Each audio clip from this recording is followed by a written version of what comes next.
Assalamualaikum warahmatullahi wabarakatuh. Hi little fellow, alias kawan kecil. Saya akan ceritakan kembali, meneruskan cerita tentang umur dunia dari buku Alam Gaib dan Alam Akhirat sebelum dan sudah hari pembalasan.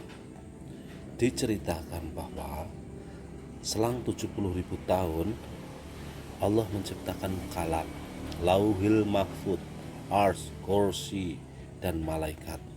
70.000 tahun kemudian Allah menciptakan surga dan neraka. Setelah penciptaan surga dan neraka itu lah Allah menciptakan manusia pertama, yakni Adam. Setelah 10.000 tahun dari Adam yang pertama tersebut, Allah menciptakan Adam kedua. Begitulah seterusnya. Setiap 10.000 tahun Allah menciptakan Adam hingga berjumlah 10.000 Adam. Dengan setiap Adam mempunyai keturunan dan umat. Dan Adam leluhur Nabi Musa alaihissalam juga leluhur kita, itulah yang ke-10.000. Begitulah penjelasan buku awal mula penciptaan langit dan bumi karangan Al-Alamah Syekh Nuruddin Ali. Muslimin yang berbahagia, jika penjelasan di atas kita renungkan, akan terbukalah mata, hati, dan imajinasi kita bahwa dunia yang kita pijak sekarang ini sudah berumur sangat tua.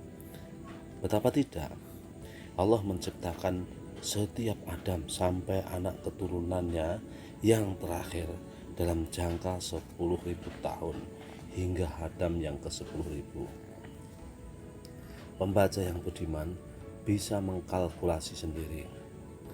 Penemuan tengkorak manusia di Jawa oleh arkeolog yang diperkirakan berumur 300.000 tahun belumlah memuaskan kita. Pembuktian itu masih jauh dari kebenaran yang diyakini oleh Islam. Untuk memperkuat keterangan di atas, pemimpin kita Muhammad Shallallahu Alaihi Wasallam pernah mengisahkan pengalamannya selama berisra Mi'raj.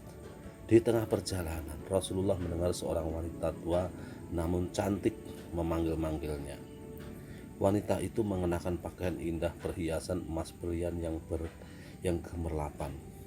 Rasulullah bertanya kepada malaikat Jibril, siapa gerangan wanita tersebut? Jibril menjawab bahwa wanita itu adalah dunia. Kalau kita jujur, benarlah ucapan Jibril itu. Dunia tempat kita berpijak ini semakin tua rasanya kian indah dan cantik. Di mana-mana orang giat membangun, mencari predikat terbaik dan terhebat. Mereka tidak sadar. Bangun dalam bahasa Arab berarti kiamat. Berarti secara tidak sadar pula manusia telah sibuk menghias diri untuk menyongsong datangnya kiamat. Perilaku manusia yang seperti itu memang merupakan pertanda akan segera tibanya akhir zaman.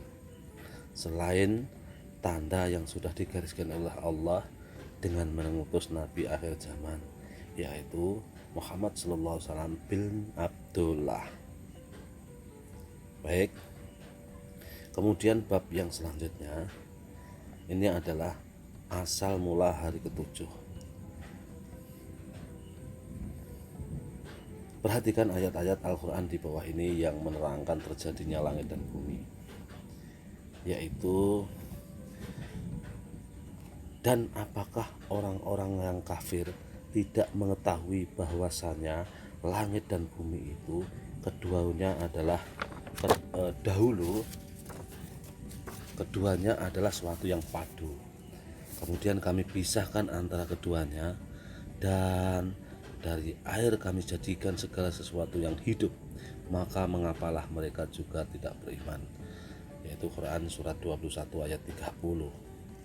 Kemudian selanjutnya, dan telah kami jadikan di bumi ini gunung-gunung yang kokoh supaya bumi itu tidak goncang bersama mereka. Dan telah kami jadikan pula di bumi itu jalan-jalan yang luas agar mereka mendapatkan petunjuk, yaitu surat yang ke-21 ayat 31. Kemudian ayat yang berikutnya saling menyambung di antara ketiganya. Dan kami menjadikan langit itu sebagai atap yang terpelihara sehingga mereka berpaling dekat dari segala tanda-tanda kekuasaan Allah yang terdapat padanya, yaitu di ayat 32. Sehubungan dengan penciptaan langit dan bumi, Allah juga firman di dalam surat Al-Hajj, maksud saya Al-Hijr, yang artinya, dan sesungguhnya kami telah menciptakan gugusan bintang-bintang di langit, dan kami telah menghiasi langit itu bagi orang-orang yang memandangnya, dan kami menjaganya dari setiap setan yang terkutuk, kecuali setan yang mencuri berita yang dapat didengar dari malaikat, lalu dia dikejar oleh semburan api yang terang. Itu mungkin maksudnya yaitu petir. Jadi kadang-kadang setan melakukan pencurian berita-berita dari langit, kemudian dia diterjang oleh petir. Kemudian lanjutan ayat di atas, dan kami telah menghamparkan bumi dan menjadikannya padanya gunung-gunung, dan kami tumbuhkan padanya segala sesuatu menurut ukuran. Quran surat yang ke-15 ayat 19. Kemudian di ayat yang ke-20, dan kami telah menjadikan untuknya di bumi keperluan hidup, dan kami menciptakan pula makhluk-makhluk yang kamu sekali-kali bukan pemberi rezeki kepadanya. Kemudian di ayat berikutnya, dan tidak ada sesuatu pun melainkan pada sisi kamilah kasanahnya, dan kami tidak menurunkannya melainkan dengan ukuran tertentu. Itu di ayat di surat yang ke-15 ayat 21. Kemudian dan kami telah meniupkan angin untuk mengawinkan tumbuh-tumbuhan, dan kami turunkan hujan dari langit, lalu kami beri minum kamu dengan air itu, dan sekali-kali bukanlah kamu yang menyimpannya. Yaitu di surat 15 ayat yang ke-22. Kemudian itulah antara lain ayat-ayat yang menerangkan penciptaan bumi dan langit beserta segala jenis isinya. Tentu saja masih banyak ayat-ayat Allah yang lain yang sehubungan dengan hal ini.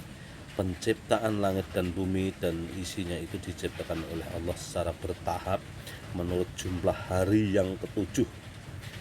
Hal itu dijelaskan oleh Allamah Syekh Nuruddin Ali dalam buku karangannya. Menurutnya, hari pertama adalah Ahad, Allah menciptakan bumi. Hari selanjutnya Allah menciptakan gunung-gunung. Hari berikutnya yaitu Salasa, Allah menjadikan tumbuh-tumbuhan dengan berbagai macam jenisnya. Hari keempat Allah menciptakan langit. Hari berikutnya yaitu hari kelima Allah menciptakan matahari, bulan, dan sejumlah bintang. Lalu hari Jumat Allah menciptakan malaikat dan Nabi Adam. Hari ketujuh yaitu hari terakhir selesai. Allah menciptakan 7 jenis bintang, yaitu bintang Qamar, yaitu bulan, kemudian bintang Atorid, bintang Zuhrah, bintang Syam, bintang Mushtari, bintang Mart, dan yang ketujuh adalah bintang Zuhal. Allah juga mengklarifikasi surga menjadi 7, yaitu Jannatul Ma'wa, Jannatul Naim, Jannatul Firdaus, Jannatul Adnin, Jannatul Quldi, Darul Khorar, Yang ketujuh adalah Darul Bawar. Demikian pula neraka oleh Allah dibedakan menjadi 7, yaitu neraka Jahanam, neraka Syair, neraka Hutamah, neraka Hawiyah, neraka Sakor, neraka Jahim, dan yang ketujuh adalah neraka Wa'il. Begitupun pula sungai di surga dibagi menjadi 7, yaitu sungai Laban yaitu susu, sungai Asal yaitu madu, sungai Kamrah yaitu arak, kemudian sungai Air Tawar, kemudian sungai Salsabil, sungai Zanzabil, dan yang terakhir adalah sungai Rohikun Mahtum. Kemudian 7 ayat Sabul Masani, 7 gerakan dalam sholat. Jadi di dalam sholat itu ada juga gerakan yaitu 7, yaitu pertama adalah berdiri, ruko, iktidal, sujud pertama, duduk di antara 2 sujud, sujud yang kedua, yang ketujuh adalah duduk membaca tasyahud terakhir. Sedangkan anggota badan yang aktif dalam gerakan sujud yaitu dahi atau kening, 2 telapak tangan, 2 lutut, 2 jempol kaki dan jari-jarinya, yang dihitung menjadi 7 juga. Kemudian tahapan terjadinya manusia yaitu nutfah atau mani, yang kedua adalah alaqah, kemudian yang ketiga adalah mudghah, kemudian janin, kemudian menjadi anak, kemudian menjadi remaja, dan akhirnya menjadi dewasa. Perlu pembaca ketahui yang dimaksud Allah menjadikan langit dan bumi serta isinya dalam waktu 6 hari bukanlah hari yang kita kenal selama ini, yang lama 24 jam, tetapi hari yang disebutkan di dalam Al-Quran itu mengandung pengertian dalam jangka waktu yang sangat lama, dan itu merupakan kehendak serta sunatullah. Maka berikutnya akan kami terangkan yaitu silsilah keturunan Nabi Adam alaihissalam sampai kepada Nabi Muhammad SAW. Berikut ini anak-anak yang bernazab kepada Nabi Muhammad SAW dari Nabi Adam alaihissalam, kemudian Nabi Zaid, kemudian Nabi Syed Anwas, kemudian Khayyid, kemudian Malik, yang keenam adalah Husay, yang ketujuh Nabi Idris, yang kedelapan adalah Ramal, kemudian Lama, kemudian Nabi Nuh alaihissalam, kemudian Bisma, Nabi Saleh alaihissalam, Kabiran Ra'u, yang ke-15 adalah Rahsan, yang ke-16 adalah Manteri Azar, kemudian Nabi Ibrahim alaihissalam, Nabi Ismail alaihissalam, Zabid, Sabiqah, Sarraq, Fakor, Mukhawa, Ra'u, Khalat, Kalur, Mahlus, kemudian Nabi Ilyas, Malik, yang ke-30 adalah Najjar, yang ke-31 adalah Abbas, kemudian Tafakkur, kemudian Kolek, Alid, Abu Abdul Manab, Hashim, Abdul Muntalib, kemudian Abdullah, yang ke-39 adalah Nabi Muhammad SAW. Kemudian Siti Fatimah menurun kepada Hasan dan Husain. Hasan dan Husain itulah keturunan yang ke-41. Kemudian Abdul Muntalib berputra 6 orang, Abu Lahab, Abu Thalib, Abdullah, Abbas, kemudian Syafi'ah, kemudian yang ke-6 adalah Hamsyah. Itu adalah saudara-saudara dari bapak kanjeng Nabi Muhammad SAW.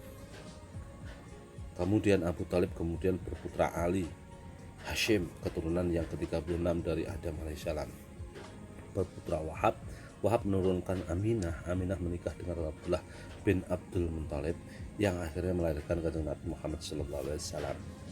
Nabi Muhammad menikahi Siti Khadijah dan melahirkan 7 keturunan. 4 orang diantaranya semuanya laki-laki meninggal dalam usia muda. Sedangkan yang hidup adalah Fatimah, Ruqayyah, dan Ummu Khalsum. Selanjutnya Fatimah menikah dengan Ali bin Abi Thalib dan berputra Hasan Husain. Lalu Hasan Husain menurunkan Zainal Abidin, kemudian Zainal Abidin berputra Maulana Abiran, Maulana Kabiran berputra Jumadil Kubro. Yang terakhir ini menurunkan Maulana Ishaq. Kemudian Maulana Ishaq menikahi putri Sunan Giri dan berputra 2 orang, Mustaqim bergelar Syekh Ibrahim dan Raden Rahmat. Dan yang terakhir itu kita kenal sebagai wali yang menyebarkan agama Islam di Indonesia, khususnya di Pulau Jawa. Baik, saya tutup saat ini. Di babak berikutnya, di episode berikutnya, saya akan membacakan kisah yaitu penciptaan malaikat dan tugas-tugasnya. Oke, little fellow. Selanjutnya sampai jumpa di episode berikutnya. Jangan lupa like, subscribe jika Anda menyukai cerita ini dan selalu ikuti cerita-cerita kami. Assalamualaikum warahmatullahi wabarakatuh.